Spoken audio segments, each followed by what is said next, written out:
There's something your doctor probably never told you, and it might be the most important thing you'll ever hear about your blood pressure. You could be taking your medication every single morning without missing a dose. You could be cutting back on salt, watching what you eat, showing up to every follow-up appointment.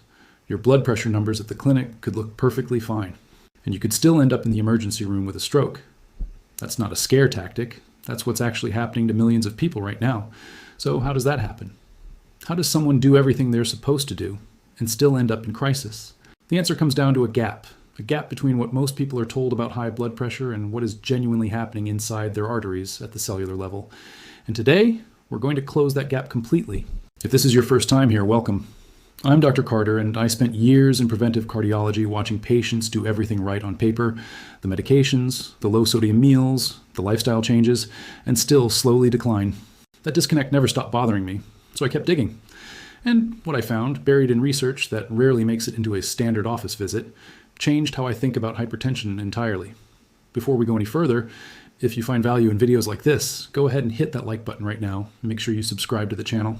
We upload new health content every single day, and what we cover here is the kind of information that genuinely changes outcomes. Now let's talk about what's really going on.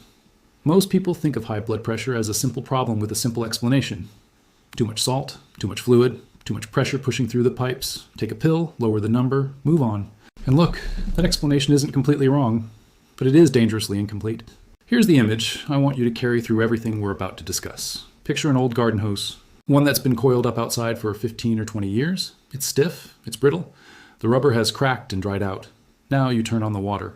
Even at completely normal pressure, the same pressure that would flow effortlessly through a brand new hose, this old one starts to struggle. The joints strain, the connections weaken. The whole thing feels like it could give way at any moment. Now here's the question. Is the problem with the water pressure, or is the problem with the hose itself? That distinction is everything when it comes to hypertension. Most blood pressure treatment focuses entirely on the water pressure, the volume, the rate, the force. But the real story, the one that explains why so many people are still having strokes despite controlled numbers, is about what's happening to the hose, to the arterial walls themselves, their flexibility, their resilience, their ability to do what they were designed to do. And three very specific mechanisms are silently destroying that flexibility in most people over 55. Let's start with one that almost never comes up in a routine appointment. Inside every blood vessel in your body, your coronary arteries, the vessels feeding your brain, your kidneys, your legs, there's a remarkable structure lining the inner wall. It's called the vascular endothelium. And coating that inner wall is something called the endothelial surface layer. Think of it like the living bark of a healthy tree. It's not just a passive coating, it's an active biological system that senses blood flow and responds to it. When blood moves across this surface, it triggers the release of a tiny but extraordinarily powerful molecule called nitric oxide. Nitric oxide travels into the surrounding muscle of the vessel wall and tells it to relax, to open up, to expand, to absorb the pressure of each heartbeat rather than resist it. When this system is working the way it should, your arteries are elastic. They flex, they cushion. They protect your brain and kidneys from the mechanical shock of every single pulse your heart sends out. But here's what happens as we age, and especially when three specific forces are at work. The first is chronically elevated blood sugar, not necessarily diabetic level sugar. Even repeatedly spiking above a moderate threshold after meals, something millions of older adults do without realizing it, triggers a process called glycation. Essentially, sugar molecules attach to and degrade the proteins that make up this protective lining. It's a slow form of internal corrosion. The second force is low-grade chronic inflammation. Not the visible kind you'd feel after an injury, the silent kind, driven by processed foods, poor sleep, and metabolic imbalance that circulates through the bloodstream like invisible sandpaper, continuously abrading the inner surface of your vessels year after year. The third is oxidative stress. Unstable molecules generated by daily stressors, environmental toxins, and the normal aging process attack endothelial cells the way oxygen attacks exposed iron. They rust the very tissue your vascular system depends on. Over years and decades, these three forces gradually strip away the endothelial surface layer. And when that happens, two things occur at the same time. Your vessels lose the ability to produce adequate nitric oxide, so they can no longer properly relax. They become chronically tight and constricted. And simultaneously, the now unprotected vessel wall becomes vulnerable to invasion. Inflammatory particles, cholesterol, calcium deposits, all finding their way into the tissue where plaque forms and arteries begin to harden and calcify. Here's the part that matters most for this conversation. No standard blood pressure medication repairs this lining. The medications manage your pressure reading. The underlying damage continues. Now let's talk about a deficiency that affects nearly half of all Americans, and that almost no one is being tested for. A while back I had a patient, I'll call him Robert, a 68-year-old retired engineer, methodical man. He came in with a blood pressure of 158/96 after 6 years on medication. His food diary was actually quite clean. Low sodium, plenty of vegetables.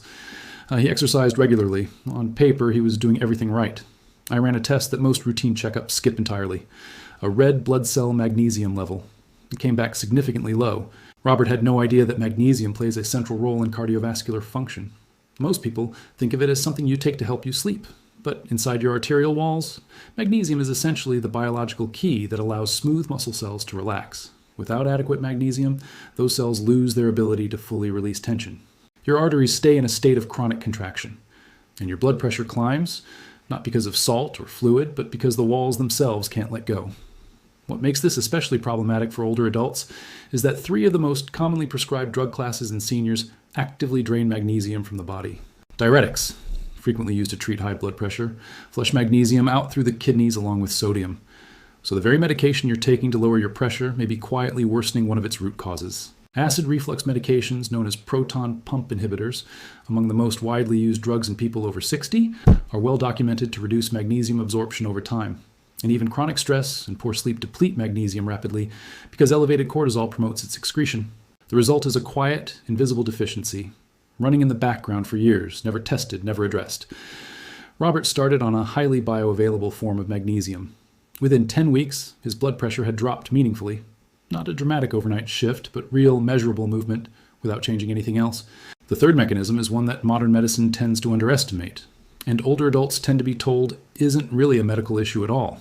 When a patient mentions stress, the loss of a spouse, financial worry, the quiet anxiety of managing multiple health conditions, the isolation that can come with aging, the typical response is a sympathetic nod and a gentle suggestion to try to relax. But the connection between chronic psychological stress and high blood pressure is not a soft lifestyle footnote. It is a documented cellular level mechanism with real measurable consequences. Here's how it works.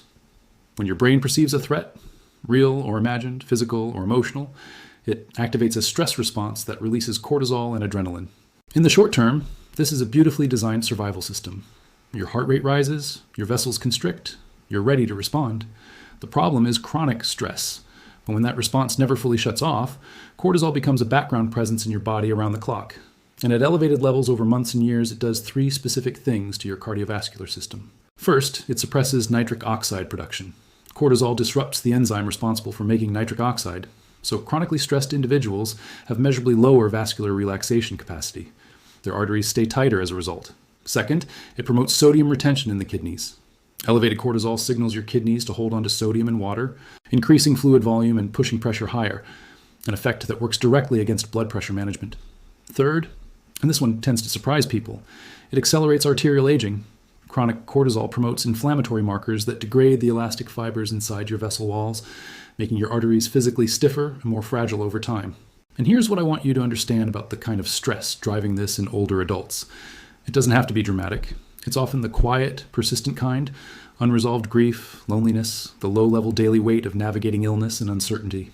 These experiences are real, they are legitimate, and they are having a measurable biological impact on your arteries every single day. Now let's talk about what you can actually do about all 3 of these mechanisms, starting this week. And before I do, I want to be clear, if you are currently on blood pressure medication, keep taking it. This protocol works alongside your medication, not instead of it. Over time, as your body responds, you can work with your physician to reassess whether adjustments are appropriate. Never change your medication on your own. The first area to address is your endothelial lining. The goal is to stop the 3 forces destroying it and start giving your body what it needs to repair. For blood sugar control, you don't need a rigid diet overhaul. You need one practical habit. Pay attention to what happens after you eat. Avoid high glycemic foods, white bread, white rice, sugary drinks, processed pastries, particularly in the evening. Replace them with fiber-rich whole foods that slow glucose absorption. Legumes, non-starchy vegetables, berries, and moderate amounts of whole grains are your foundation here. And add a 10-minute walk after your largest meal.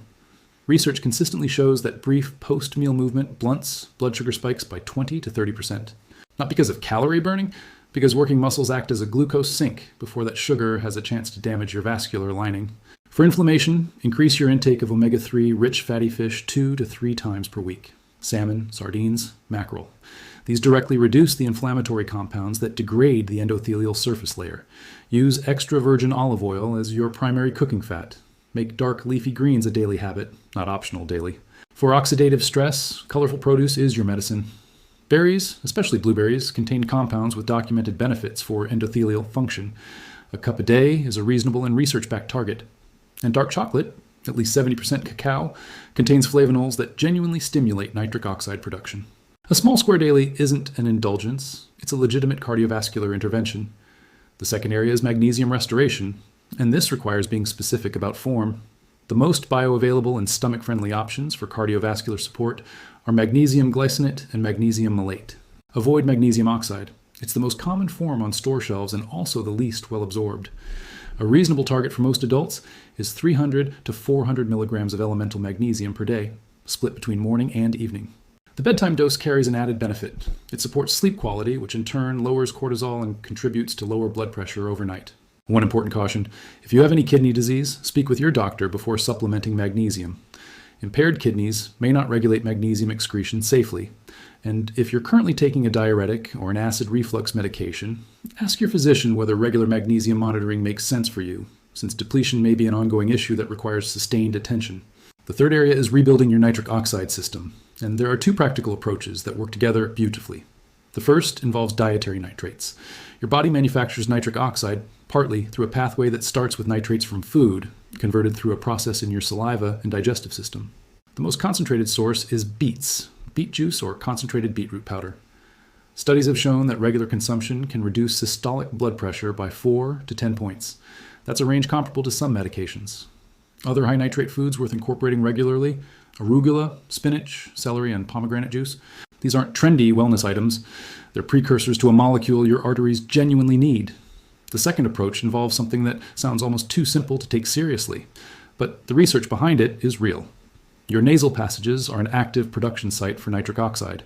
Breathing through your nose rather than your mouth generates significantly higher circulating levels of nitric oxide. And humming, yes, actual humming, creates vibrations in the nasal cavity that have been shown to amplify nitric oxide output substantially compared to silent breathing. 5 minutes each morning of slow, nasal-only breathing with a gentle hum on each exhale is one of the most accessible vascular health habits available to anyone at any age, at any fitness level. The fourth area is directly addressing the stress-cortisol vessel connection with real interventions, not just the advice to relax. The first is a structured, slow breathing practice. Research from multiple controlled trials has established that breathing at approximately 6 breath cycles per minute, 5 seconds in, 5 seconds out, activates the parasympathetic nervous system, lowers cortisol, and produces measurable reductions in blood pressure both during and after the session. 10 minutes a day at a consistent time through your nose. Breathe in for 5 counts, hold briefly, breathe out for 5 counts. After 8 weeks of daily practice, published data shows average systolic reductions of 6 to 8 points. Modest on its own, but cumulative and compounding alongside everything else in this protocol. The second intervention is progressive muscle relaxation before sleep. Elevated nighttime cortisol is a major driver of the well-documented morning blood pressure surge, that sharp rise that occurs in the first hours after waking. A simple practice of tensing and releasing major muscle groups for 12 to 15 minutes before bed has been shown to reduce nighttime cortisol and soften that morning spike. Start at your feet. Tense for 5 seconds, release fully, move upward through your calves, thighs, abdomen, chest, hands, arms, shoulders, and face. It takes less than 15 minutes and is one of the most underutilized tools in cardiovascular care. The third is something that might feel out of place in a medical conversation, but it belongs here. Social connection is not a soft topic. Research published in major cardiology journals has found that socially isolated older adults show significantly higher blood pressure and faster arterial stiffening than those with regular, meaningful social engagement. Loneliness chronically elevates both inflammatory markers and cortisol, both of which, as we've discussed, directly damage your vascular system. If isolation is part of your daily reality, making one structured social commitment per week is not optional advice. It is a medical priority. Let me bring this home with a clear, honest summary. High blood pressure in most older adults is not simply genetic fate. It is not an inevitable consequence of aging that medication can only manage. It is the accumulated result of 3 specific, addressable mechanisms: damage to the endothelial lining from blood sugar fluctuations and chronic inflammation, Magnesium depletion silently keeping your arterial walls in a state of chronic tension. And a stress response that never fully deactivates, aging your vessels from the inside out. Standard treatment gives you a medication that manages the pressure reading, and that matters. Uncontrolled blood pressure causes strokes, heart attacks, and kidney failure, and medication is an important safeguard. But a safeguard is not a solution. The solution is a repaired endothelium, restored magnesium, a functional nitric oxide system, and a nervous system that knows how to return to calm. That is the work. And it is work you can genuinely begin this week. Before you move on, pick one step, the one that resonated most with you today. If your diet is heavy in processed carbohydrates and sugar, start with the post-meal walk and the dietary changes. If you're on a diuretic or an acid reflux medication and your magnesium has never been tested, call your doctor this week and ask. If you know that stress and isolation are quietly shaping your daily life, the breathing practice and the social commitment may be the most important things you start today. You don't need to transform everything overnight, but you do need to start somewhere. And now you have something more valuable than a to-do list. You have the why, you understand the biology, you know what's actually happening inside your arteries. And that knowledge is where real change begins. If this video gave you something useful today, please take a second to like it and share it with someone you care about who's navigating blood pressure challenges. And if you haven't already, subscribe to the channel. We upload new videos every single day, the kind of content that gives you the real mechanisms, the real strategies, and the information that actually changes how you take care of yourself. Take good care. I'll see you in the next one.